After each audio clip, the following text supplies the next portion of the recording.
Virgos, welcome and welcome back to the Honey Sea Star Tarot, and welcome to January's monthly reading. Oh my goodness, let me tell you, January is a month. We're breaking out the glitter. This is a sacred reset that is happening for us this month, and it's one that, oh my goodness, the universe has been preparing you for centuries. January is the start of our universal year one of a brand new 9-year cycle that is opening up a primary ignition point for new beginnings, spiritual awakenings, rapid manifestation, and it is truly the door, the threshold where you as the architect rebuild your temple that the cosmos have quietly been preparing you for lifetimes. Before we get started though, I just want to say thank you guys truly so much for all your love and support, your views, likes, shares, subscribes, comments. Oh my gosh, your comments give me goosebumps and make me melt. Oh my goodness, I love you guys so much. Your donations, your Honey Sea Star store, purchases, all of it makes a difference. Each one of you make this channel a family, and I love you back. So let's get into this. I'm going to tell you there's a lot happening. So get comfy, get a cup of coffee or something to drink, some room to move around, do some happy dances here, because this month is truly a very big month. It's crazy. So this is a month, January, that directs you into alignment, and the universe is handing you the blueprints this month, placing the tools in your hands this month, and the universe is asking one question: what are you ready to build now that you know who you are and where you call home? And mind you, this is not about getting better at life. It's a blueprint for rewriting, thank you, how life moves through you. That's what I'm trying to say. And we are stepping into a month, let me tell you, that we not only have the Capricorn stellium that's still aligned, we also have an Aquarius stellium that's aligning. We'll get into that. And this month, I've never seen anything like this. We are stepping into a month that carries 4 CAZIMIS alignments between Venus, Mars, Mercury, and Pluto. And this is something that has truly not occurred since January of 1779. Yes, I did say that right, 1779. And this time, it's happening in your 5th house and your 6th houses. So your houses of joy, creativity, passion, self-expression, work, health, rhythm, and devotion. And right away with the Cosmo Oracles, this is where Spirit is saying this month, stop pushing against what is. It's time to align with it. The universe is directing you into this alignment. What has your inner voice been asking of you? This is the month. It's time to listen and it's time to act, especially with these CAZIMIS alignments. Now, since Mars only reaches a conjunction with the Sun every 2.1-ish years, this clustering occurring at the same time as an outer planet like Pluto in the same small zodiacal window of 0 to 3 degrees, it's not only rare, it's a once-in-centuries kind of alignment. It creates a synodic reset where all 4 planets are purified, all 4 planets are reset, and they're rewritten. This is a total systems overhaul of the 5th and 6th houses for you. And it's the kind of reset that rewrites the reasons in how and why you wake up every day, the things that you like that motivate you, that move you every day, and how you move in every day, and how you experience and cherish each and every moment that every day gives you. And as of January 1st, though it is past, I'm getting this out a little bit late, but as of January 1st, we have the 1-1 Creator's Gate portal open. And it's opening as the Capricorn Sun aligns with Vega rising, activating an ancient frequency of creation, mastery, and divine authorship. So Vega has long been associated as the builder star, the one who remembers how worlds are formed. And with this 1-1 portal happening in a universal year of 1, as a brand new 9-year cycle begins, It's truly the first inhale after a long exhale of the past decade. So think of it as a cosmic drafting paper that is sliding across your desk, outlining an awakening of your identity, your leadership, your courage, and your initiation for this next 9-year cycle. And this portal will remain active. It is not just a day. It's going to remain active through January 11th. Filling us with this self-authorship through the first third of January. So January 1st is the triple one alignment that is lighting the match, igniting the initiation. And then through that, January 11th is the quadruple one alignment. So we've got 1, 1, 1, 1. And this is reinforcing the spiritual echo of embodiment to decide what you want to keep burning and what you anchor in your new beginnings through your stewardship. And as soon as the 1-1 portal is opened, Mercury just entered Capricorn in our 5th house on the 1st as well. Mercury joined the Sun, Venus, Mars, and Juno in our 5th house. And when Mercury entered this stellium got turned into a forge of devotional creativity through pure craftsmanship. Joy becomes sacred practice. Our creativity stops being called a hobby. Love becomes seen and it becomes real. And everything that lights you up from the inside out goes from being your place of peace to your true identity. And with Juno present, everything built under this Capricorn stellium is here to stay and it's built to last. And if that gives you goosebumps, let me know, because it definitely does me too. Now, right away with the tarot, the Knight of Wands came out 50-50. So on the downswing, this is where we were looking at, especially with this month, with these 4 CAZIMIS, all the insecurities. I will also say to Chiron, now that he's direct, he's going to play a role in the middle of the month right before the new moon. So get your calendar out, mark some dates. We'll go through each one. And this month is so packed, I'll just be honest. I had to cut a few things out. We'll cover them in greater detail in the weekly reads and the weekend reads, so stay tuned. But this month truly is crazy. So this is really where this month we're looking at all the insecurities that have made you hesitate, where you've lacked confidence, right? Where there's been even thoughtless action due to naivety, immaturity, not sure which way to go, where you've even been dragging your feet, particularly when it comes to knowing why you're here, what you're meant to do, feeling the confidence that drives you forward and really diving in, feeling that fear and doing it anyway, right? It's going to impact, it'll get resolved with Chiron this month, let me tell you. Now on the upswing though, with the Knight of Wands, this is where this month is going to flip around all those insecurities and really bring you out of your shell. It's going to fill you with enthusiasm. It's going to ignite your creativity. It's going to bring dynamic balance to your action, to your will, alignment, to your heart, mind, and soul. And it's going to fill you with inspiration, particularly as it impacts your career. This is where you are going to find by the end of this month, you are thriving on challenge, no matter the competitive environment. And with the Ace of Pentacles, get ready, because it is also tied to your finances. It is tied absolutely to your foundations. It is absolutely the new beginning that taps into unlimited potential, that fills you with new ideas, positivity, creativity, and achievements, with making some very big changes, especially with Pluto in the mix and our 6th house being in the mix here and being activated once we go into Aquarius season. This is where you are being favored this month, particularly when it comes to achieving your goals, enjoying your life, filling it with contentment, really focusing on your health, your wealth, your security, meeting the challenges, adapting to change, focusing on your comforts, what really brings you joy, and practicing it each and every day as a sacred art, a cherished art, and really taking initiation when it comes to developing your goals, particularly as they're involved with your finances and your career. We'll get into it. Stay tuned.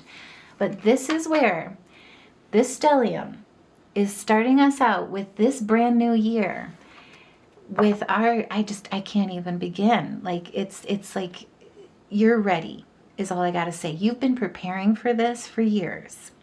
This is rewriting how life moves through you. And I will also say, as we just experienced this weekend on January 3rd, we had the first of 3 super moons that we will see in 2026. The wolf moon stationed in Cancer in our 11th house at 13 degrees and called us home to our rebirth through emotional honesty, to where we belong, to our true soul tribe, and to the emotional contracts that we've made with our future. Now, as we enter the first full week of 2026, and let me tell you, get ready. This one, right away, spoiler alert, it has 2 CAZIMIS right off the bat. Like, hello January, hello 2026. So this first week, as we enter in 2026, the heart enters the throne room. So on January 6th, on Tuesday, the sun will conjunct Venus in Capricorn in our 5th house at 16 degrees. This is our first CAZIMI with Venus, and it's the first of 4, I'll say it again, that is happening this month. And at 16 degrees, this is the degree of spiritual awakening through responsibility. And this Venus CAZIMI is a spiritual purification of our, oh my goodness, thank you, of our heart's desires. So your heart is stepping into leadership, claiming its rightful place on the throne to redefine what pleasure means to you, what love truly costs, and what joy is worth protecting for you. So this is where, with this CAZIMI, you stop wanting to waste your time and you start loving what builds something real. And this CAZIMI paves the way for a more fulfilling and grounded, creative, and romantic life. It's a soulful reset that acts as a turning point that shifts you towards relationships that offer long-term stability and genuine devotion. It also brings profound insights into what you truly value in love and what brings you genuine joy, which helps you set firm boundaries and recognize where you need to invest your energy. This is where truly it is looking at, especially with the King of Pentacles in reverse, where your ideals have been overcome by materialism, where also too there's been financial insecurities, where you've experienced corruption, loss, greed, even experienced exhaustion through analysis paralysis, right? Where it's prevented you from really going after that Ace of Pentacles, where there's been delays, where there's been lost opportunity, where you felt that there's been instability, possibly even where you've been overspending. Venus rules money. So when she's in this CAZIMI, she's being purified by the sun's vitality. And I will also say, with this CAZIMI,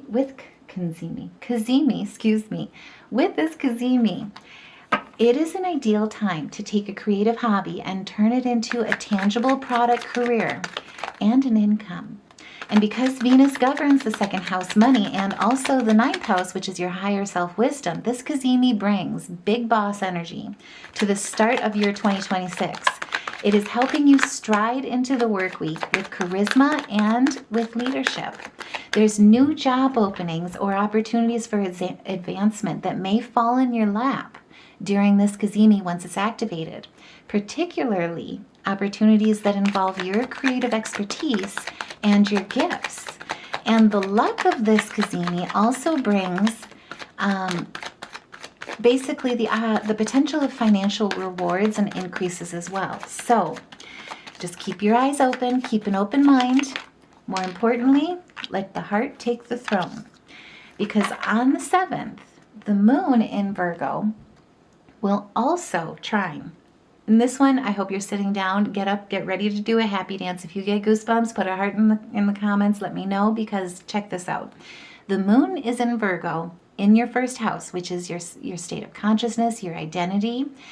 The moon, wrapped up with your emotional identity, will trine the sun, Mercury, Venus, and Mars. And remember, all 4 of those guys are currently amplified and activated under the Capricorn stellium with Juno. So Venus also happens to be conjunct with Mars as well on the 7th at 18 degrees.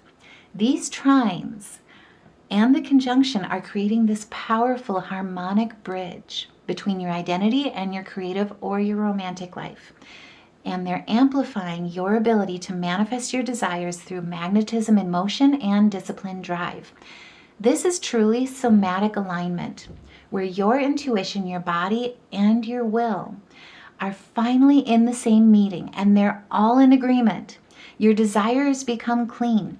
Your attraction becomes honest.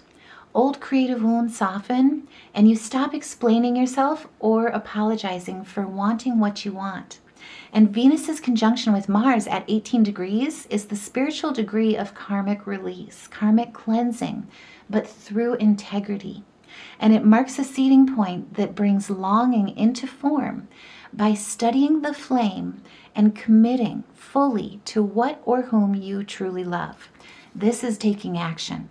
This is standing in compassionate leadership with that Cancerian energy. This is beginnings, opportunities, standing in your strength with all the vitality, passion, and inspiration in your new ventures, and creativity too, I should say, in new ventures that lead you towards like personal career development, new action, grounding them with practical steps, aligning them with your identity and with your divine humanity, and allowing yourself to truly take center stage.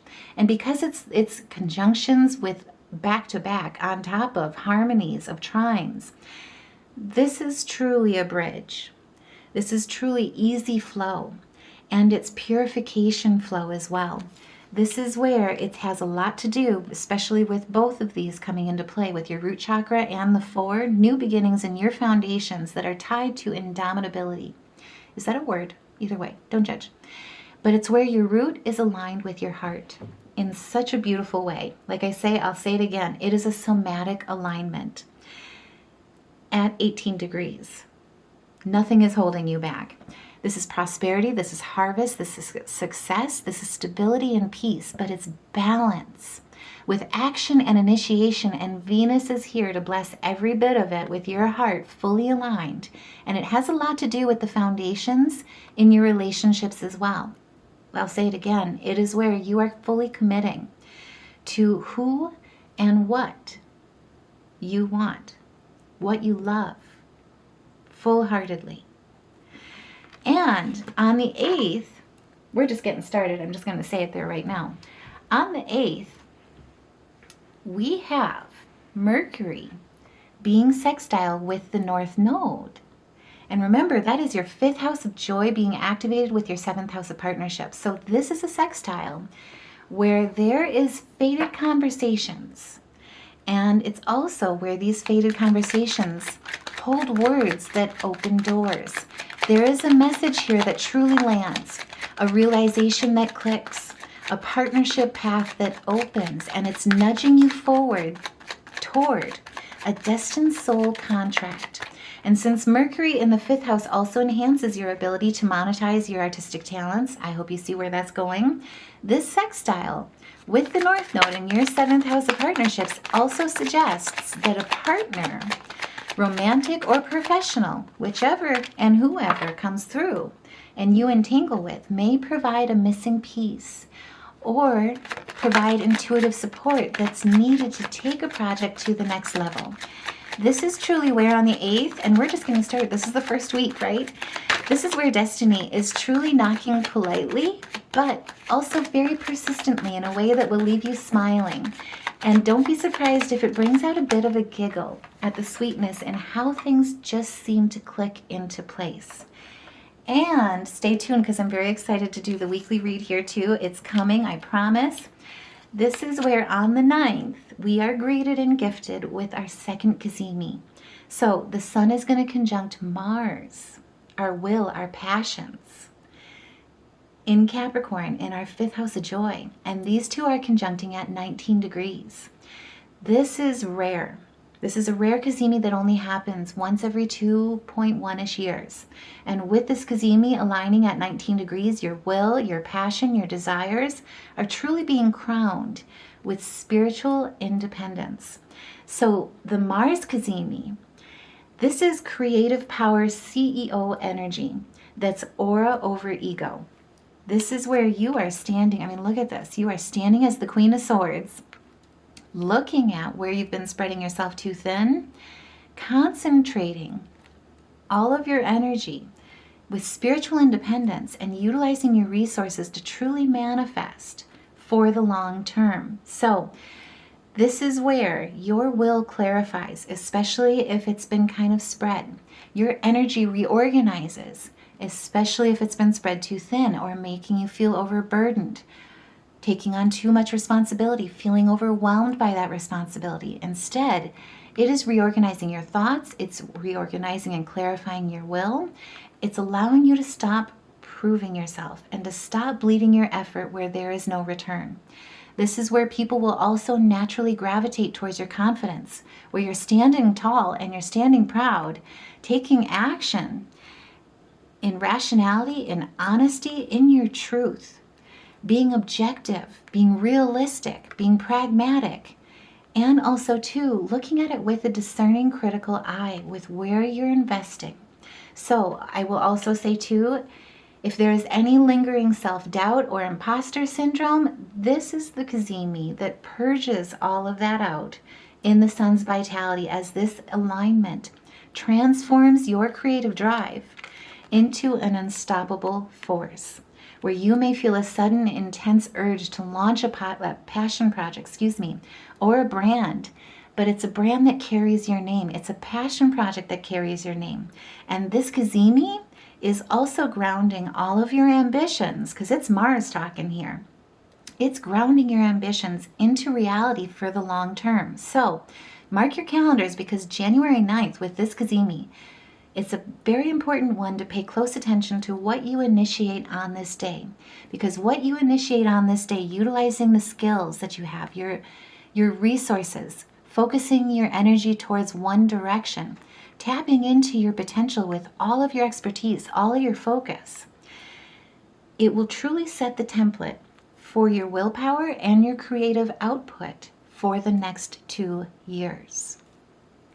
And if you just got goosebumps like I did, by all means, let me know, because I just got them big time. Now, I will also say, between the 10th and the 16th, this is where things get a little interesting. So there is a tension that teaches through sacred friction, and it's where growth presses back, especially if you've been, like I say, dealing with any type of self-doubt, feeling pulled in too many directions. This is where we've got some lessons that are going to be helping you really focus and hone in. So between the 10th and the 16th, you are learning how much joy is too much. You're also learning where you overgive and what old wounds distort your sense of worth. So on the 10th, the Sun and Mars, both in Capricorn, mind you, in our 5th house, will oppose Jupiter retrograde. And remember, Jupiter is exalted in retrograde in Cancer in our 11th house of hopes, dreams, wishes, social networks, humanitarian efforts. And for Virgos, this creates a push-pull tug-of-war between personal passions and group obligations. And it's going to be demanding and teaching a balance between finding me time and we time without overextending yourself. It's here to help you seek the middle ground through collaboration, because many hands make light work. Instead of choosing between your creative autonomy and your community, it's asking you to look for ways in how you can integrate both together. So it's a time to tidy up agreements, set new terms, clear up foggy boundaries, so that your goodwill in both areas of your life are protected. And this is where you're truly looking at, especially with the 7 of Swords, any type of aspects that are going to be pulling you out of balance, right? Especially with overcommitment when it comes to people kind of looking at our ulterior motives. This is where it's really important as well to pay attention to energy vampires, really, where they're wanting to lend or take energy, too much energy, where you've been overgiving, where you feel pulled to overgive as well. Where, like I say, I'll say it again, where there's been boundaries that have kind of been a little foggy or maybe trespassed, where there's ulterior motives, where there's sneaky behavior, right? Even where there's cheating, theft, particularly when it comes to demanding too much of your energy. Also, too, where your self-worth is being challenged when you want to choose yourself. It's going to demand, like I say, an integration, the start of something new in how you manage your energy, how you manage your time, how you balance me and we. And we're just getting started. So here's where the true fun begins. On January 11th, Venus is going to be square Chiron. On January 12th, the Sun is going to be square Chiron. On the 13th, Mars is going to be square Chiron. And then on the 16th, Mercury is going to be square Chiron. And Mercury, being our ruler, plays a very big role here because these two are squaring at 22 degrees. And these squares truly, between all four of them, are reorganizing your life so that pain no longer is the architect. And they are empowering you to take that power back. And remember, we just had the benefit where Chiron, in his time in his retrograde, in a time of reflection, is now moving direct through your 8th house of transformation. So with Chiron and Aries moving direct in your 8th house of transformation through all of these squares, he is exposing wounds around desire, around power, around vulnerability, around your debts, emotional entanglements, shared resources. And starting with Venus's square, this one is going to create a friction, thank you, between your external search for joy and your internal wounds regarding intimacy, trust, and shared resources, especially when it comes to emotional entanglements. Looking outside yourself for joy, right? Looking outside yourself for finding where wishes come true, where you're empowered to take action, where you're empowered to truly look at the rewards that the universe is trying to give you. And 2, to claim your true wishes with the 9 of Cups, your true emotional contentment. So this is a true enlightenment with Venus and Chiron. I'm going to say that right now. This is a big lesson, and all 4 of them are. But either way, this one really has a lot to do with how you share your joy, how you guard yourself when it comes to intimacy. So you may face a difficult conversation regarding who pays for what, particularly since Venus governs money. In our 2nd house, it's going to challenge values, worth. This is where, in this conversation regarding who pays for what in a partnership, or how much even too of your personal resources that you're willing to invest in a passion project, this is where this square is going to really look at and teach you how to avoid making any impulsive financial risks, and instead let yourself be vulnerable. Let yourself be seen. Let yourself dance in the rain as you learn to accept what your flaws are, but also to accept that your flaws, that your vulnerabilities are exactly what makes your creative and romantic life, your creative and romantic world and endeavors truly authentic. It's going to be looking at where there is sacrifice that's needed, where there's restraint that's needed, also too where you feel trapped, dissatisfied, right? It's bringing you into a point of enlightenment and a point of healing that's microbial with that witch hazel. This is where it's truly revealing the shadows in new beginnings and in relationships where there's been illusions, where things are not what they seem to be, where there's been deception, and most importantly, how to trust your intuition through all of it so that you can stand in all of your rational thinking, create structured manifestation, stand in your love leadership when it comes to authority, but still remain objective, especially when it comes to difficult conversations regarding trust, shared resources, emotional and financial entanglements. This is where it's truly going to be looking at how you value, right? And how you stay grounded in new ventures, how you stay focused in new ventures, especially if they look bright and shiny. They're being sold to you as bright and shiny, but both sides aren't necessarily balanced and reciprocal.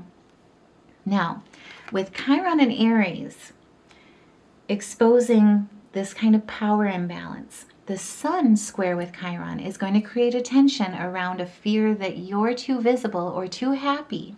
And if you're too visible or happy, you will lose control or be judged for hidden flaws. And it's here to teach you to fly free. Just saying. To fly free as you shine, as you create. To fly free as you enjoy life, when and where you can and where you're meant to. There is something here with this square where there's a partner's reaction or lack thereof to your creative output or your joy that could be triggered with old wounds about your identity. It's going to make you feel invisible or unimportant, undervalued. Don't let it derail you, and instead use this as fuel that leads you to profound self-acceptance, no matter who's watching or who's not watching. This is where it's going to challenge you to look at when people either see you or don't see you, value you or don't value, you turn that inward and you use it as fuel to value yourself, right? To keep going, to push towards reaching through your goals, for your goals, especially when it comes to financial success, especially when it comes to financial freedom, especially when it comes to the goals of reaching a period of prosperity that you've been working so hard for. And remember, with the Butterbird, this is a deep-rooted perennial kind of action. This is where you're not letting anything sidestep you or sideswipe you in your new beginnings. You keep your mental clarity, you keep your vision, you keep your focus, you keep your discernment when it comes to utilizing good choices, making good choices, finding the truth, and reaching for the crown of your success that is truly being made for you, that you're being led and directed to and put into alignment for in the month of January. Now, Mars is square with Chiron. I'm not going to lie, it creates a volatile friction point. Mars is Mars. He's the god of war, right? The planet of war. So this is going to feel a little volatile. I'm going to use that word again. It's going to come in with a bang. And it's going to be a friction point where your creative drive clashes with vulnerabilities around trust or shared power. This is where, especially with the world, remember the world is like prophecy when it comes to dualities and new beginnings, how you work together. So you may feel that your efforts aren't perfect or that you're overstepping boundaries. And it's here to teach you that even when you feel paralyzed by fear, it's important to feel the fear and do it anyway, to take the lead anyway, to seek mentorship in what you don't know and learn through that experience as the world turns. Witness the discomfort. Maintain your course on your personal goals because they're worth it and so are you. This is the one where the universe is really teaching you with this square, with Mars in particular, that the universe is truly here to work for you, not against you. Keep going towards your reward. Take flight and remain in your freedom, utilizing all the spirits, all the energies of all the elements. This is going to basically push you to keep moving even when you feel like you can't step forward anymore, right? Towards your completion, and to keep your eye, just like running, this is that point of pushing past a point of a break, right? Or where you feel like giving up. So if you're running a marathon, right? And I've never done this, but I have done marathons, but either way, not this big, but this is going to feel like you're running a 30-mile, okay? Something that not everybody can do.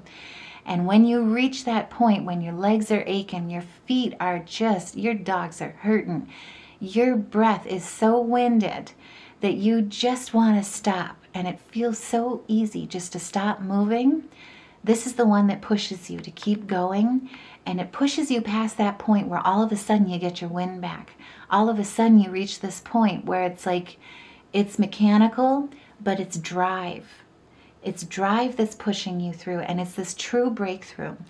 And lastly, Mercury, especially with it being our ruler on the 16th, Mercury square with Chiron, is going to trigger a mental collision. Not necessarily like a car crash, but it's going to be a collision between your creative self-expression and deeply buried emotional and financial insecurities. We're truly looking at your wishes, and Spirit is saying this is a square that's going to teach you through conflict that wishes and desires truly do come true. Pleasure is meant to be yours. Success is meant to be obtained. Manifestations are truly meant to be yours because you dream them, because you feel them. So it's going to feel like a bit of conflict of painful truths. And at 22 degrees, this square speaks of mastery through humility and transformation and building something that benefits many over just serving personal ambition. This is where you're truly looking at the energy, the frequency of what money, financial security truly is and how we obtain it, right? This is, and when you look at, this is one thing that I really wish that, I wish that they taught financial management with a spiritual enlightenment or a spiritual insight, because money is truly not necessarily real. It's fictitious. We decide what money is, what value is, right?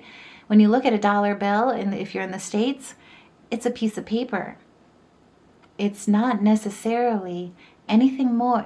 This piece of paper is not necessarily anything more than just a representation of the frequency of that energy.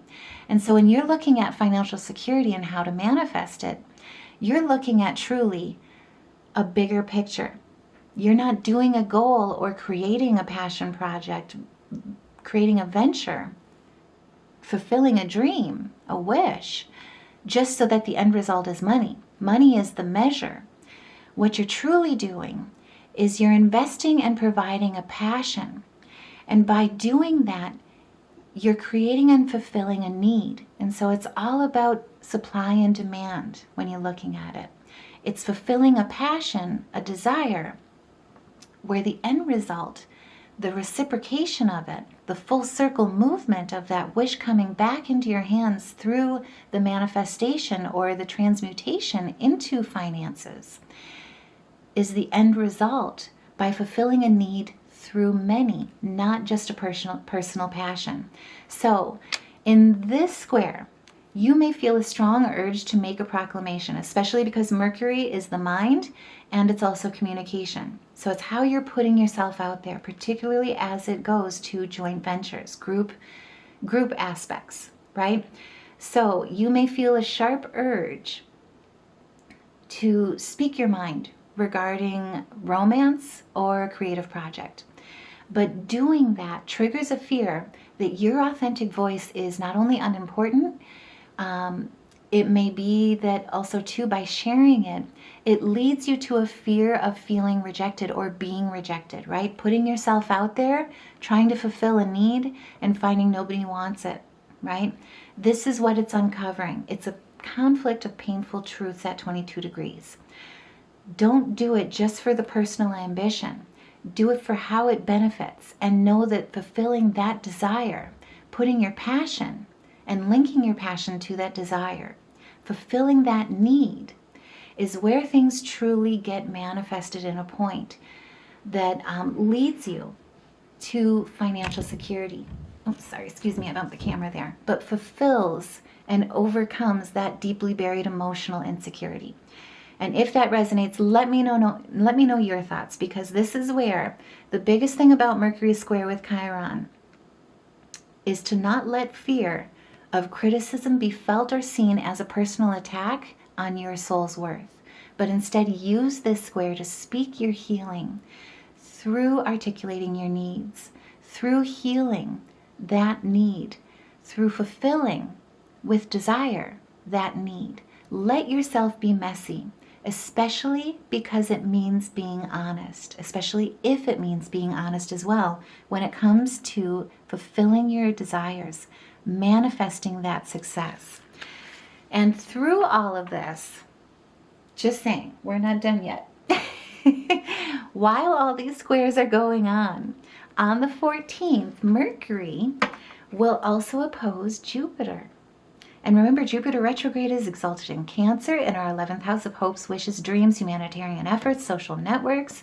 Mercury is in Capricorn, in our 5th house of joy. So this is where you may be tempted to say yes to too many group invitations or social commitments about your creative work or love life. And Jupiter during this time with this opposition is going to be saying, hold on a moment. This may need a little bit more time to marinate a little longer. You may also be presented with an opportunity that looks larger than life.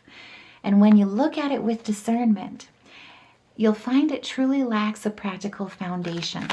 So use this day to balance the axis between your 5th and your 11th houses, so group emotional tides don't drown out your personal voice.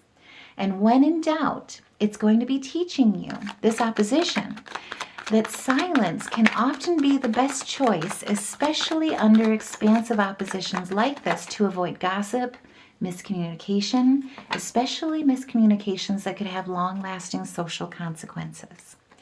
This is where silence is golden, and what you voice, what you hold back with Mercury in opposition with Jupiter retrograde, with utilizing discernment and what you say yes to, what you agree to, is where you truly hold the Midas touch, where you stay in your fortitude with your grounding when it comes to building your structure, your legacy, your wealth, and keeping your vitality in your own personal voice and personal choice.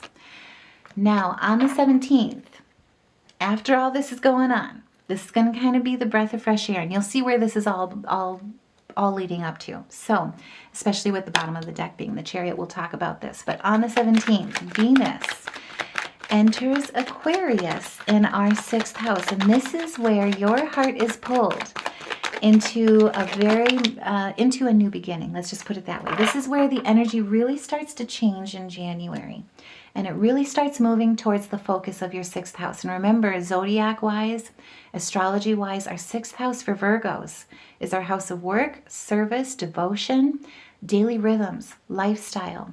Your focus starts to move from that legacy that you've been building in Capricorn season and Capricorn's energy. It's going to start to really shift into your 6th house of work. And remember, that's how you're of service, not being of service. So when Venus enters Aquarius in the 6th house, this is where your heart is pulled into the beauty of authenticity and the fresh starts of every day, like marveling at the colors of the sunrise and making each and every day count. Venus in Aquarius is here to ask you to love your routines, not just endure them, so that you don't burn yourself out, right? So that you create this rejuvenation with each and every day, so that your cup remains half full, not half empty. It's here to ask you, she's here to ask you, I should say, to let go of habits that no longer reflect your values. And she's asking you in this Aquarius season, how can your daily life feel more aligned with who you're becoming? This is where things really start moving. You may be switching up routines, making habits more mentally stimulating rather than rigid. It's not about perfection. Instead, it's about sustainability, and it's about your freedom. It's about your spirituality, right? It's about your wisdom, your self-awareness, your reflection, your control, and how you balance rest and will, especially with being inspiration in action. And it's teaching you how to sustainably be inspiration in action. So this is also a time where work may feel more enjoyable and socially engaging, or more socially engaged, I can't say that word, engaging than usual. There's harmony in the workplace, especially with Aquarius. This is harmony where unconventional and team-oriented approaches bring work professional luck. That's what I'm going for. It brings you breakthroughs. It brings you momentum, but it also brings you victories by approaching things differently, by looking at both sides of the coin, right? Because Aquarius energy is very much, not necessarily balance, but she's about equality, I guess is how I would put it. This is where you're looking at, look at all of this. This is where you're looking at any anxieties, where you've been blaming the self, especially with responsibility, where you've been taking on too much responsibility, taking things on and wondering if you're headed in the right direction, where you've been stagnated, especially where you felt out of control or fearing giving up too much control. This is where all of those hauntings about what if, like I say, what if I give up too much control, has brought you out of alignment. And she is asking you to switch things up. Let's open up luck. Oh my goodness. And with Venus governing money as well, this is also where there's a high potential for financial gains, particularly through your daily job with Venus in the 6th house. So this is the time to release that control, because collaboration is what Venus is going to be teaching you. And all of this, especially between the 10th and the 17th here, is going to be leading up to the 18th, when we have a new moon in Capricorn in the 5th house. And let me tell you, this new moon, this is a big one. I'm very excited. I do plan to do a meditation for this one. I'm going to absolutely do a separate read on so many of these ones, but this one is absolutely on my list. So this new moon in Capricorn, in our 5th house of joy, new beginnings in our house of joy, is aligning at 28 degrees. This new moon is a seed of fire, and it arrives in a degree of karmic culmination and legacy choice. This new moon is the hinge moment of the month. And let me tell you, the sky is loaded. So this is the point where everything comes back into balance. There is blessings in these new beginnings. This is where, out of those Chiron squares, we are moving from anything that's made you feel reclusive, anything that has made you feel out of balance, where you've withdrawn, where you felt a need to recuperate, right? Where you've been spreading yourself too thin. And this new moon is a seed planting that truly is a foundational stability that connects you with your divine humanity. So, like I say, the sky is loaded. Get ready. I'm already getting goosebumps before I'm telling you this. Okay, so this is where the moon conjuncts with the sun, Mars, and Mercury, and then later conjuncts with Venus and Pluto once the moon moves into Aquarius later in the day on the 18th. At the same time, Mercury will also conjunct Mars at 26 degrees, and 26 degrees is disciplined manifestation. We are talking about balance. We are talking about your foundations. We are talking about receiving the blessings that you've maybe even shied away from a little bit or been afraid to plant seeds for. So under this new moon, under this sky that is very, very active and aligned with this conjunction, all these conjunctions, I should say, you're planting seeds for a new creative identity. You're planting seeds for a new daily rhythm. You're finding that rhythm through your vibration. You're planting seeds for a new relationship with effort and joy under this new moon. And this is where play becomes productive and productivity becomes joyful and sustainable. And as the sun moves into Aquarius in our 6th house, remember 6 is balance, 6 is harmony. As the sun moves into Aquarius and starts Aquarius season right after this new moon on the 19th, Venus is going to just happen to conjunct with Pluto in Aquarius in our 6th house at 3 degrees of synergy, creative and collective consciousness. This is huge.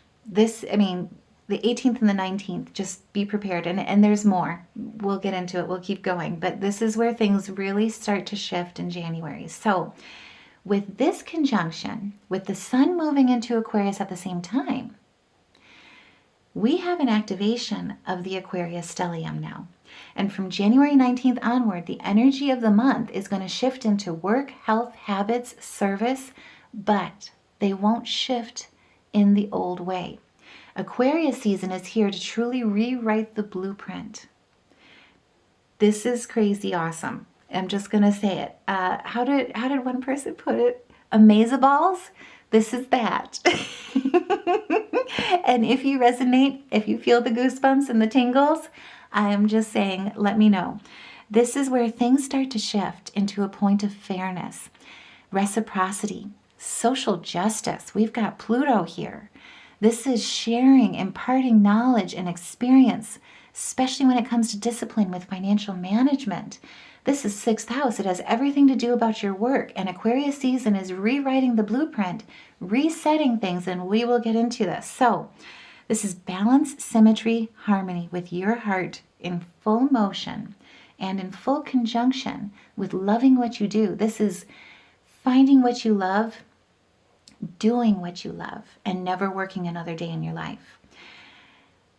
I will say, on the 19th, once we start Aquarius season, and we go into these conjunctions, on the 20th, Mercury is going to follow suit. So once the Aquarius stellium activates on the 19th, Mercury enters Aquarius in our 6th house, joins the Aquarius stellium with the Sun, Venus, Pluto. And I will also say, when Mars joins this parade, all of these guys are aligning with the Sun. Mars, Mercury, Venus, and Pluto within 0 to 3 degrees. And Mars is entering Aquarius, spoiler alert, on January 23rd. This is back to back to back to back to back. This is where you are truly ascending. The moon is starting all of it. It's putting everything into motion and into perpetual motion, starting on the 18th. So this is where, when we have this Aquarius stellium activate, it is a true system reboot with what's known as a synodic reset. And the last time that this has happened was in January of 1779. And remember, it's because, this is rare. Mars only conjuncts with the Sun once every 2 years. When Pluto conjuncts with the Sun, this happens like once every, I can't do the math, but 250-ish years is. Years is? Yeah, sure. Since January of 1779. Let me tell you, when all of these guys come into this very small window of 0 to 3 degrees, this is not only rare, it's historic. It is what you have been prepared for and preparing for lifetimes, generations, past lives.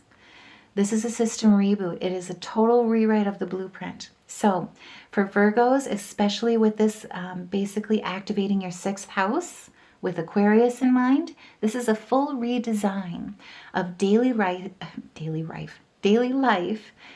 rhythms, and how life lives through you. This is the season where you stop optimizing broken patterns, micro and macro levels. All of us are going to be feeling this. This is where we all stop optimizing broken patterns. They are truly illuminated and activated.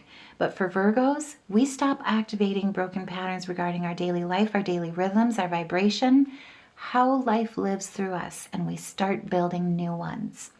You decide to no longer serve systems that drain you, and instead you begin to build systems that sustain your soul. This is where, right as Aquarius season starts and the Aquarius season stellium, there we go, the Aquarian stellium activates, Mercury will also conjunct the Sun. I know, it gets better. On January 21st. And let me tell you, this is like after the new moon, after the Aquarius stellium activates, after Aquarius season starts, we now get our third CAZIMIS, and it just so happens to be with our ruler, with our winged messenger, Mercury. So because Mercury is our ruling planet and rules the mind, rules communication, this stellium will feel like a mental reset, a download of profound clarity, and a moment when things just click. This CAZIMIS is all about working smarter, not harder, and this is where you're truly ascending. This is polarities coming into balance in your partnerships, in your wisdom, in universal order. Remember, Pluto is tearing things down so that the collective can rise. And for Virgos, it's all about the mind. This is releasing outdated methods that no longer reflect who you are. Your thinking purifies. You see systems clearly, and you stop confusing busyness with meaning. This is not about fixing yourself. This CAZIMIS is asking you, what system would actually support me for the long haul and in the long term? You may experience a breakthrough of insight related to your job or school responsibilities, your daily schedule, how you manage your time, tasks, how you manage stress. You might suddenly understand a more efficient workflow, a smarter way to balance effort and rest, or how to work with your brain instead of against it to overcome analysis paralysis moments. This is your CAZIMI, if that speaks to you. And if it does, let me know, because this CAZIMI is going to motivate you to ascend and reorganize your daily life in a way that feels more aligned and future-oriented to who you're becoming and who you're growing into. Ascending to that high priestess energy as the spiritual teacher of the zodiac, the spiritual healer of the zodiac. And this is truly where an unrevealed future becomes absolutely clear. And your intuition is going to be guiding you, let me tell you. So, we're not even close to being done yet. If that's not exciting enough, on the 22nd, like I told you, we'll get into it deeper in the weekly readings and the weekend readings, so stay tuned. January is that month. That is why I brought out the glitter, because oh my goodness, this is that month. This is our year. Oh my goodness, Virgo. So on the 22nd, Mercury, after Mercury CAZIMI, will just so happen to also be conjunct with Pluto. And remember, Venus was just conjunct with Pluto. What? Yeah, the heart and the mind. Both right back to back. And we're not even close to being done yet, because spoiler alert, Pluto has also got a CAZIMI on the 23rd. So, on the 22nd, before we get there, Mercury, when he conjuncts Pluto in Aquarius, I mean, yeah, 10 of Pentacles, we'll talk about this. This is where, on the 22nd, these two will be conjunct at 3 degrees, right after the Mercury CAZIMI. This is powerful, intense mental transits. And this conjunction is delivering radical clarity about your daily life, and it's giving you the courage to overhaul it. This conjunction asks what systems, especially at the bottom of the deck, this conjunction is revealing what systems are quietly draining you, what habits give you power, and which ones take it away. This is the implementation phase, right after the insight that Mercury CAZIMI gives you. And it'll be a turning point in how you manage and reclaim your autonomy in your daily life. You're looking at everything that's held you back. Resentment, grief, loss, the past, regret, mourning, all the cups that have been spilt. And this conjunction is letting you see a clear path with the one cup that is still standing, that truly gives you power. You're looking at everything that's taking away your power, what's draining you, and you're rehauling, you're reinventing, you're rewriting with this turning point and focusing on that cup. In January, in our year of one, that one cup. And it has a lot to do with where you're going to see your return on investment, where you focus, what you work for in your goals, what you focus on with patience in manifesting your financial gain. Because on the 23rd, we've got that Pluto CAZIMI. The Sun and Pluto are also conjuncting at 3 degrees. Synergy, balance, creative collective consciousness. Yes, I've got goosebumps again. I cannot help it. This is our 4th CAZIMI of the month, which I have never seen happen, I'll just be honest. Mars also happens to enter Aquarius at the same time that we have this Pluto CAZIMI at 3 degrees. And Mars will now be entering and joining the Aquarius stellium in our 6th house with the Sun, Mercury, Venus, and Pluto during this CAZIMI. And let me tell you, Pluto's CAZIMI is the most powerful one out of the 4. This is where your true power is truly reclaimed. All your hard work. This is where you literally see it manifest into reality, in all your power, in all your rewards. And the biggest thing that really comes to mind, especially as I was talking about earlier with with money being a frequency, once we understand that, this is where it all clicks. This is where, more importantly, you reclaim it. Your power, your finances, your community, your family, your success, your stability. And you tell the universe, so when you make intentions or when you set intentions, when you pray, it's not about hoping and wishing and dreaming. It's about claiming it, right? Claiming it with your power. Telling the universe, I'm ready to hold more. This is that center. You're holding that power and you're calling it back straight to your center. This is that CAZIMI where you're reclaiming all of it. And at 3 degrees, the degree of creation, synthesis, divine intelligence, under this CAZIMI, your relationship to power at work, your relationship to health, your relationship to power in service is permanently being altered. And this is the moment of empowerment, empowered awareness, I should say, and deep transformation as well, especially as it revolves around your beliefs and your authority, how you reclaim it, around control, truth, power, and regeneration. And it's activating a major reset in your relationship to work, responsibility, and usefulness. And most importantly, it's a major reset activation around the deeper psychology behind how and why you serve others, being the sign of service as Virgos. You're reclaiming your power in your daily life by transforming what controls you. And this Pluto CAZIMI asks you, what would my daily life look like if it truly supported my power instead of drained it? You may clearly realize where you've been overworking, where you've been overgiving, how certain routines or expectations are quiet or have quietly been controlling you, or why you equate worth with productivity. Looking at it at the altogether big picture at such a deep level. And because of this epiphany, a routine, an obligation, or a mindset may end under this CAZIMI. It may also be radically restructured under this CAZIMI. And most importantly, under this CAZIMI, that routine, obligation, or mindset will very much lose its hold over you. So when you look at these 3 events all together, just kind of zooming out a smidge, the Mercury CAZIMI on January 21st is where you get the insight. The Pluto Mercury conjunction on January 22nd is where you gain the truth and where you develop your strategy. And the Pluto CAZIMI on the 23rd is where you get the empowerment and the transformation and you put it into action. So this Pluto CAZIMI,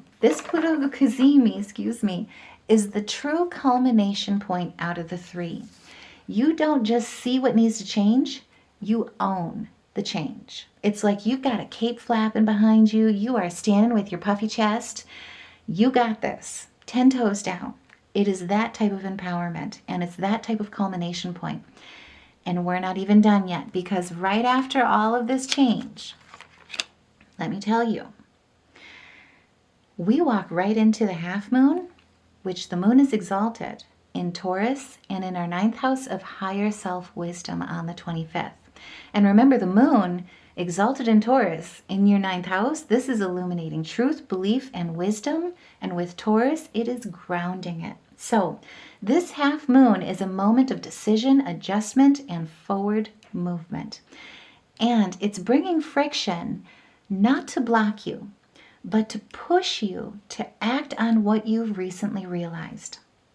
And coming in just after the intense Aquarius 6th house transits, these conjunctions that are back to back to back to back, where it's like boom, boom, boom, just saying it's going to feel like fireworks.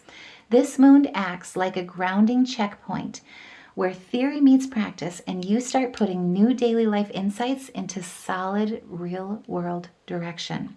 It is a moment to ask, does my daily life support the future that I want? Or is it just keeping me busy? And I know it sounds simple, but it is that grounding. And it's here to help you stabilize and commit after a week of deep mental and systemic change by turning insight into a direction that actually feels achievable and livable. It is like the SMART goal of half moons. And this kind of came out 50-50, so let's talk about it. With the Knight of Pentacles in the reverse, I always like to start with the sandwich, negative and then the positive. Don't ask. It's not really a sandwich, but either way.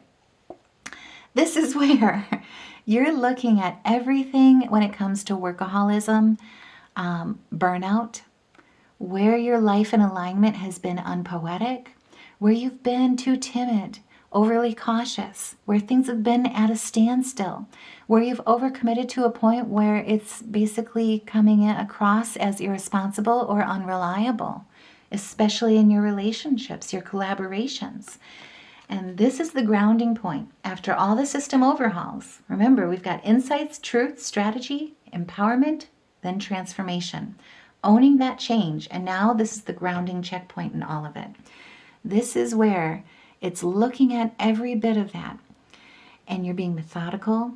You're looking at your financial stability. You're looking at your resourcefulness. You're being conservative where necessary. You're putting in the work with diligence in a very trustworthy way, in a very cautious way when it looks at risk analysis and where you take action and making sure that every bit of it, every piece of energy, every ounce of energy that you invest in is invested wholeheartedly. Also has the support with your heart chakra as well. And it builds stability, ground stability into your truth. It's all of that change, and it's making it real world. It's making it with direction. It's stabilizing those commitments. I will also say too, right after this, oh, I didn't do these two. Oh my goodness. Right after this, on the 26th, Neptune enters Aries and the 8th house. Remember, Chiron is there, just saying. We'll talk about it in the weekly reads. This is where Neptune, when he enters Aries, Neptune's been in Pisces for quite some time, right? He is now entering our 8th house of transformation, and this is where Neptune truly lifts a fog. At the same time, on the 26th as well, the moon in Taurus, again in our 9th house, exalted, will be sextile with the North Node in Pisces in our 7th house. There's some very fated events happening here, but it's going to be very soft. It's going to be very fluid.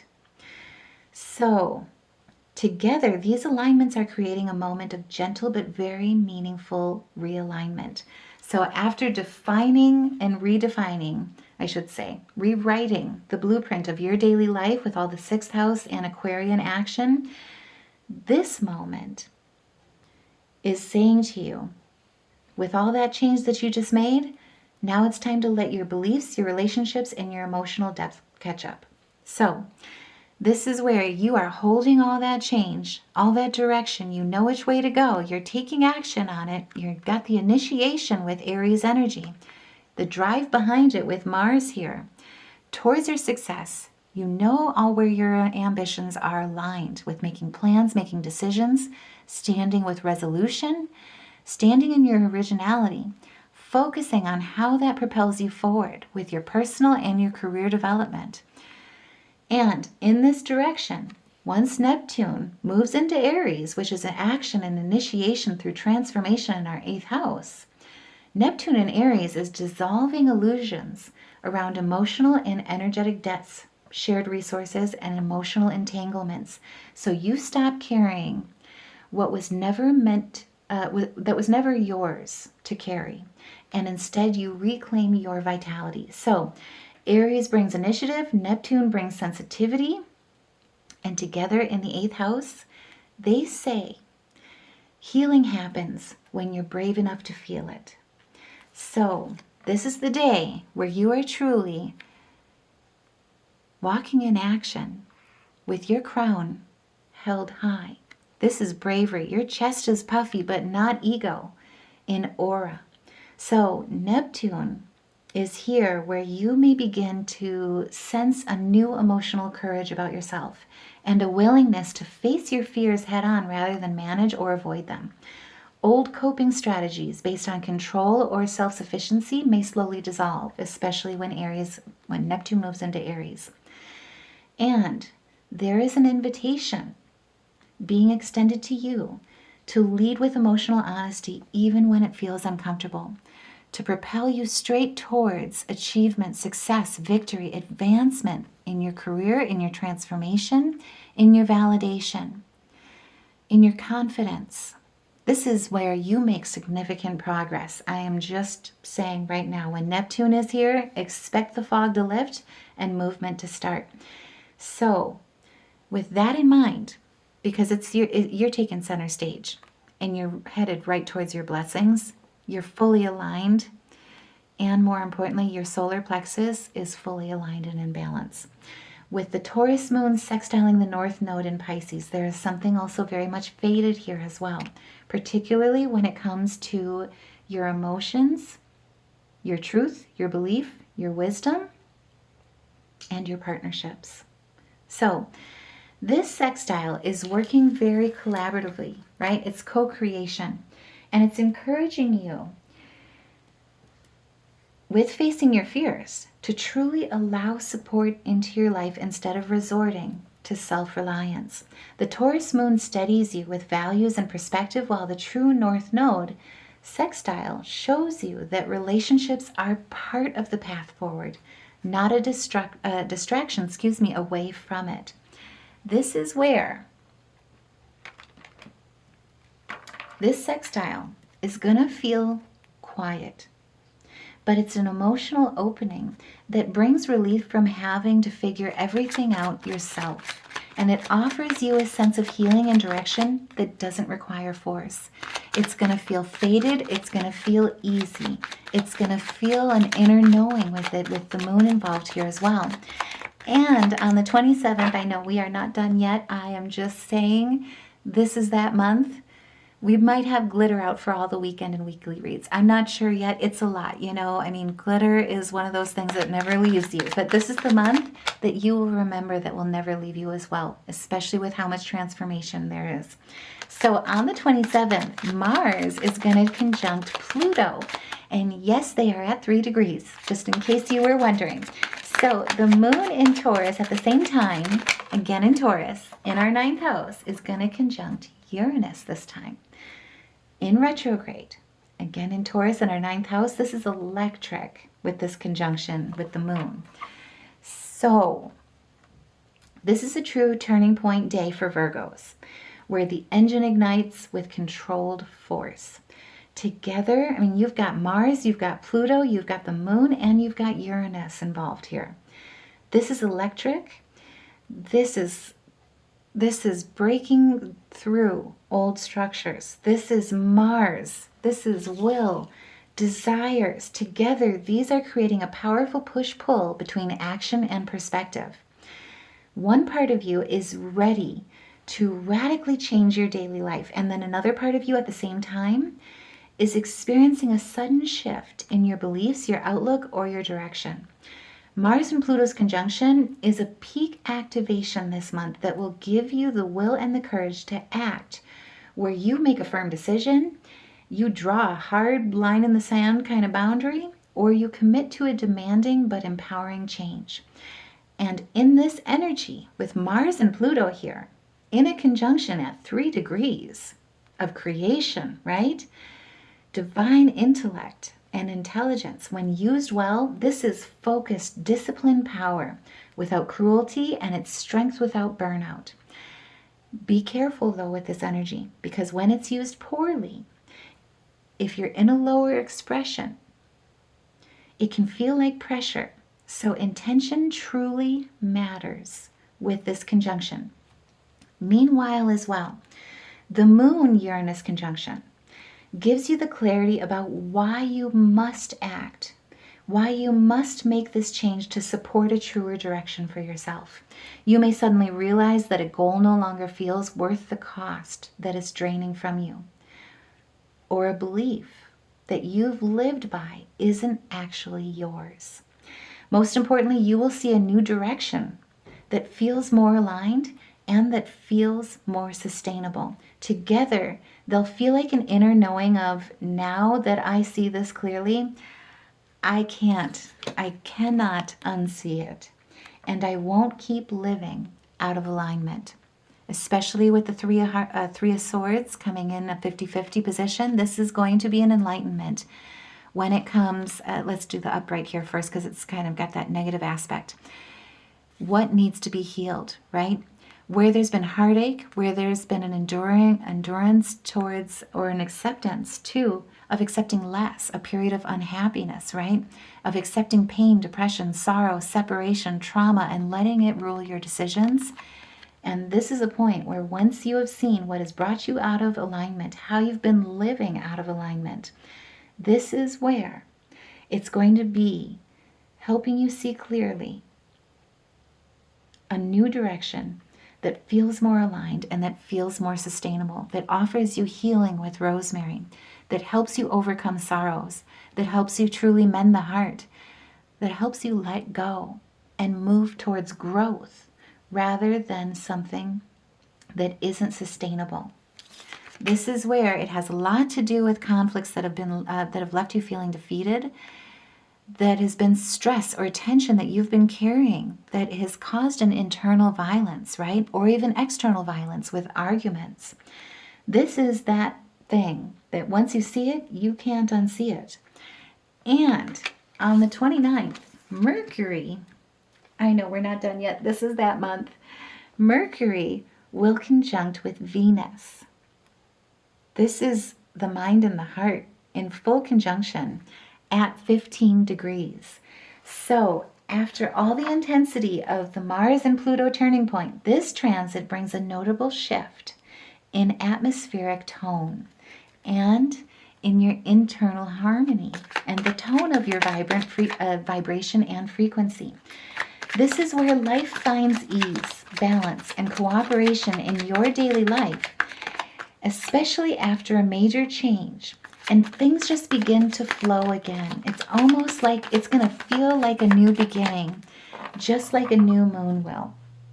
So this conjunction between Mercury and Venus, especially in Aquarius, especially in the 6th house, this is that one where Aquarius energy encourages fairness, objectivity, and mutual respect.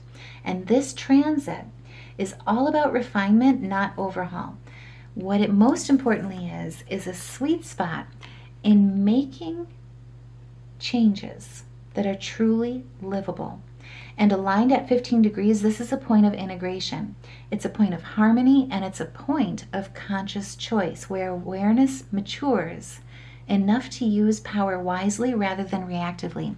And especially with the Justice card coming out in reverse here, this is where you're looking at everything that's been unbalanced, right? Where there's been corruption, where there's been blind enthusiasm, where you felt you were receiving bad karma. But it's not bad karma, remember? Karma is lessons.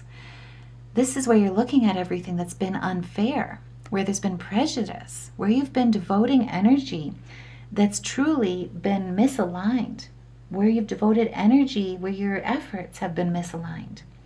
And you're looking at those. And you're learning how to use your power wisely that brings you into a place of mastery, right? That brings you into a place of personal and spiritual power, balancing polarities in any given situation and truly voicing them, especially with Mercury, the winged messenger, connecting with Venus, our planet of our heart's desires. So this is where, under this conjunction, you may be adjusting new routines so they're actually enjoyable. You may be finding smarter, less stressful ways to stay productive, and you'll notice that work feels lighter or more pleasant, so it's not a burden. Venus is here to remind you that efficiency doesn't have to exclude pleasure. This is where, too, it's not all work and no joy, right?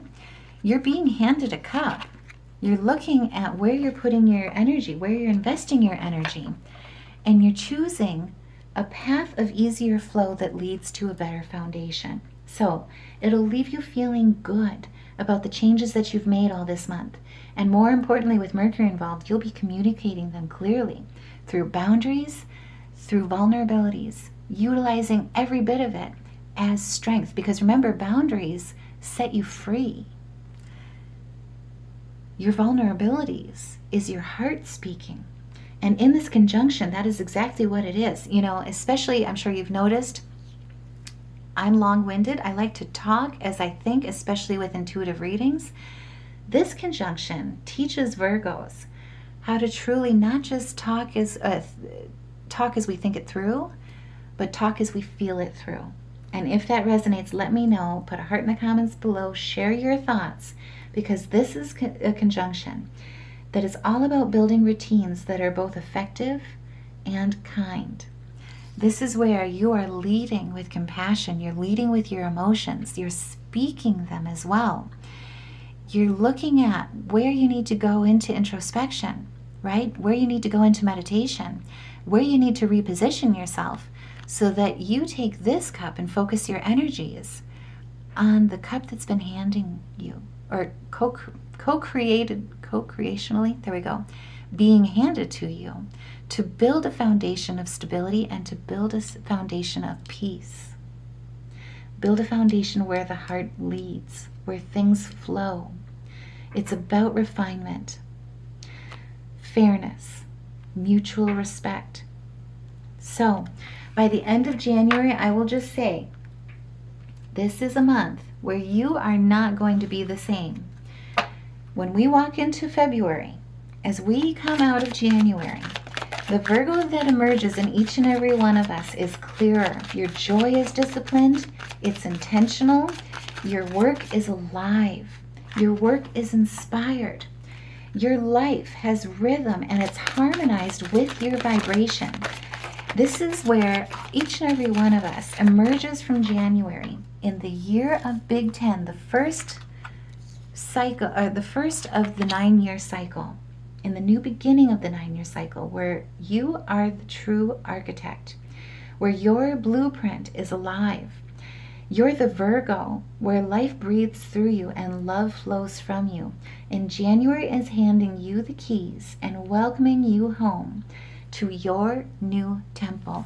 This is where your new temple is filled with miracles. And it's because you bring the joy. You bless the world with your positivity, with your love, and your energy is soaring on those wings, soaring on your shine, on the love that shines through you.